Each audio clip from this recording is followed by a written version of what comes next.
I had already interviewed at the top 3 tech companies, Apple, Google, Facebook, basically just busting my ass, delivering food to people 6 hours per day on my bike. And then I was forced to ask myself the very real and serious question.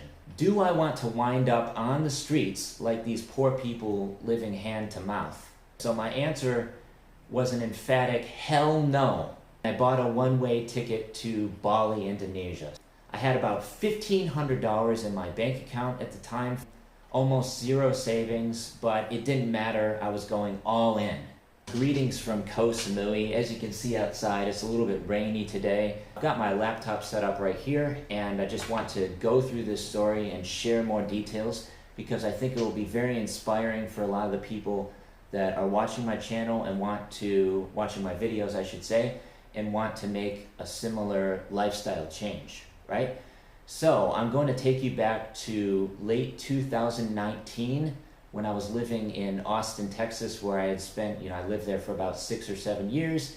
In between traveling, I'd traveled all throughout Central and South America, went on some epic backpacking trips all the way down to Patagonia in southern Chile.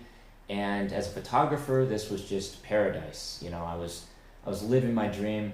But at the same time, I was also struggling to get clients, right? I was basically signing up people to join the host referral program for Airbnb, and that was paying my way while backpacking through South America. But that's an entirely different story, which I've covered in one of my live videos recently.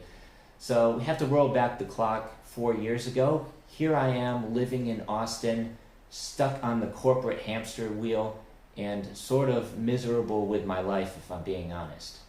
I had already interviewed at the top 3 tech companies, Apple, Google, Facebook, and unfortunately failed all of the coding interviews as this process was never really my strong suit. I've never been strong at interviewing when put on the spot and stressed out. Until eventually no company would hire me even though I already had the hard and soft skills. But I wasn't able to convince the employer of that through the coding interviews. So unfortunately, I was not able to get these jobs at these top tech companies. But the fact of the matter is, I didn't want to work for them anyway because I'm an entrepreneur and I don't like having a boss and working 9 to 5. Essentially, I was rendered unemployable in a very competitive job market. This is a fairly common story for entrepreneurs.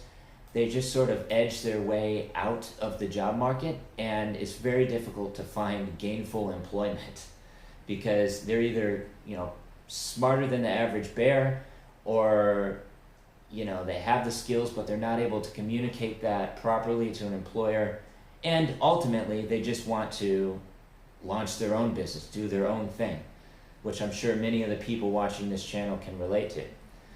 So after a while, it seemed as if my 5 years in college to secure a coveted computer science degree was mostly a waste of time and money, since I was not able to find a company that would hire me. And running out of options and feeling desperate to make ends meet, I began delivering food to lazy rich people on my pedal bike. So I had a bike. I was using this app called Favor, which was quite popular in Austin for many years. Similar to Food Panda and Grab over here in Thailand. I was basically just busting my ass, delivering food to people 6 hours per day on my bike. That was the option that I was faced with. It's pretty much the only thing that I could do working in the gig economy in order to pay my rent. I was able to make enough in tips to pay my rent and not much else.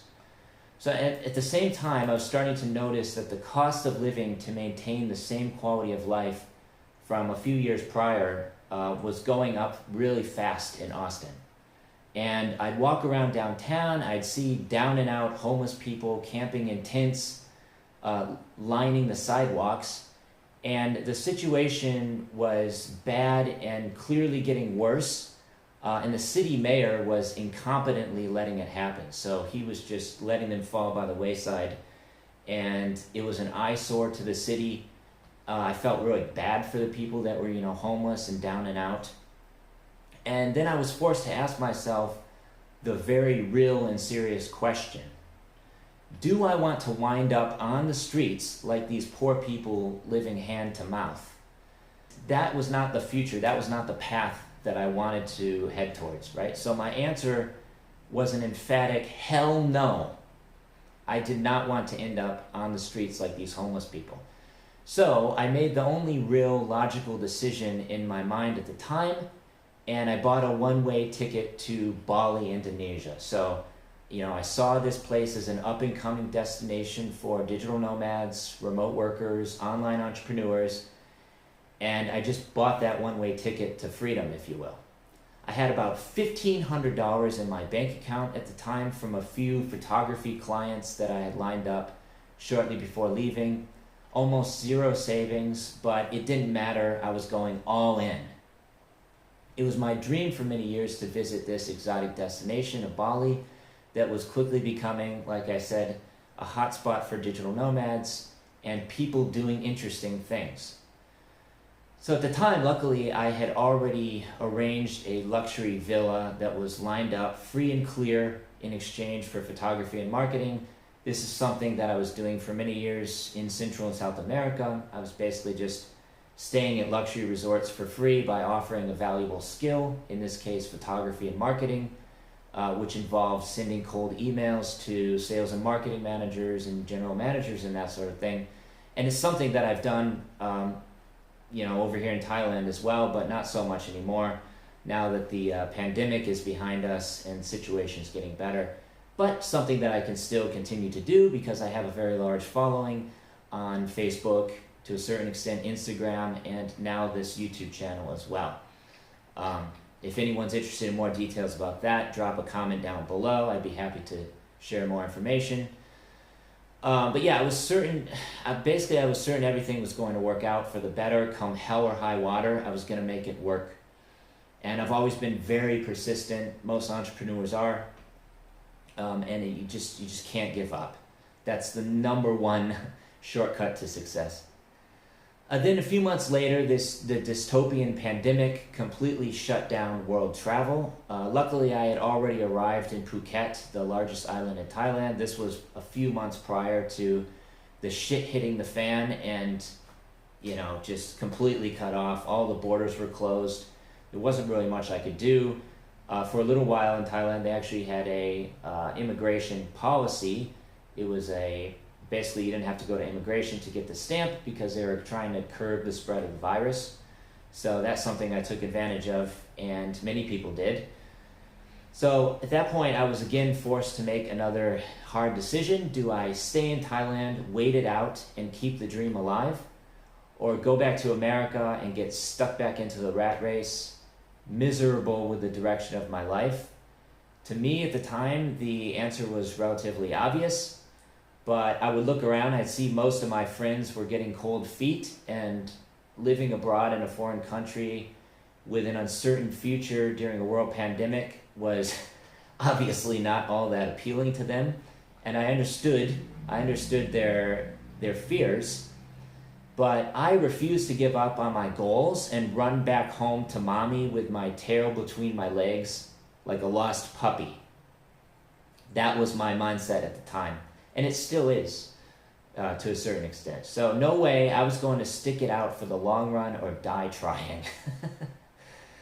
Skip to 4 years later, and I'm still living the dream in Thailand on a paradise island. It's a little bit rainy today, but not complaining. I've run out of money more times than I can count at this point, and somehow, some way, always find a way to make more in order to survive. And keep in mind, I'm still not rich by any stretch of the imagination. It's not like I'm loaded, making $10,000 a month like a lot of these coaches out there nowadays will promise you. But I'm making enough to survive over here. My girlfriend has a full-time job. I'm making quite a decent salary through my Facebook page, this YouTube channel, and just finding various clients through my online sources. So it's definitely possible if you set your mind to it. And my cost of living on a paradise island is a small fraction of what I'd be paying back in the fastest growing city in Austin, Texas, faced with an affordability crisis and inflation through the roof. And you better believe I'm super grateful to not be homeless on the streets in some bombed out major US city. So what's the moral of this story for people who are interested, and how can you make a change like this if it's something you're interested in? Maybe you want to come over to Thailand, live the dream over here, and just, you know, say screw the Western world and make a move over to Thailand. I think it's appealing for a lot of people, and I see more and more videos popping up on YouTube nowadays, you know, of people that have this same mindset. So the moral of the story is you can't be afraid to take calculated risks in order to make a positive change in your life. You have to be willing to take the risk, and this is something that I think a lot of people, they're just afraid to do. I often say you can lead a horse to water, but good luck making it drink. And I think that's very accurate, but through coaching and courses and these sorts of things, you can learn the mindset in order to, I guess, if you will, make this dream a reality. And also, when the going gets tough, keep going and never give up. So, like I mentioned earlier, a lot of my friends were getting cold feet. They were worried about an uncertain future during the pandemic, and they decided to run back home. I'm sure many of them are regretting their decisions now, or maybe not, who knows. But yeah, you have to be willing to stick to it and stay persistent and not give up. So, if you're interested in making a change in your life and business, you can schedule a call. Link in the description below to my website where you can enroll in my group coaching program.